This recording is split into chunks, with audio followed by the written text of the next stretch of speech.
বন্ধুরা, তারকা গল্পের এই পর্বে আপনাদের সবাইকে স্বাগতম। আজ আমরা কথা বলবো বাংলাদেশের একজন জনপ্রিয় ফ্যাশন আইকন, কোরিওগ্রাফার এবং প্রশিক্ষক অ্যাডলফ খানকে নিয়ে। সম্প্রতি তিনি একটি সম্মাননা পেয়েছেন, যা নিয়ে সামাজিক যোগাযোগ মাধ্যমে বেশ আলোচনা এবং কিছু বিতর্কও তৈরি হয়েছে। চলুন প্রথমেই দেখে নিই কোন পুরস্কারটি তিনি আসলে পেয়েছেন। হ্যাঁ, তিনি সেরা স্টাইলিশ ফ্যাশন ডিরেক্টর হিসেবে এই সম্মাননা পেয়েছেন। ফ্যাশন জগতে তার দীর্ঘদিনের অবদান এবং শৈল্পিক নির্দেশনার স্বীকৃতি স্বরূপ এই পুরস্কার। এটি নিঃসন্দেহে তার ক্যারিয়ারের একটি বড় অর্জন। কিন্তু এই পুরস্কার নিয়েই তৈরি হয়েছে যত বিতর্ক।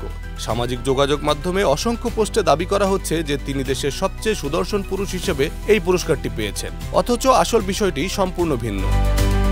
এই ভুল তথ্য এতটাই ছড়িয়েছে যে স্বয়ং অ্যাডলফ খানকেও তার ফেসবুক পোস্টে এসে বিষয়টি পরিষ্কার করতে হয়েছে। তিনি স্পষ্ট করে বলেছেন তাকে ফ্যাশন ডিরেক্টর হিসেবে সম্মানিত করা হয়েছে, কোনো সৌন্দর্য প্রতিযোগিতার বিজেতা হিসেবে নয়। তাহলে প্রশ্ন হচ্ছে, এই বিভ্রান্তি আসলে ছড়ালো কিভাবে?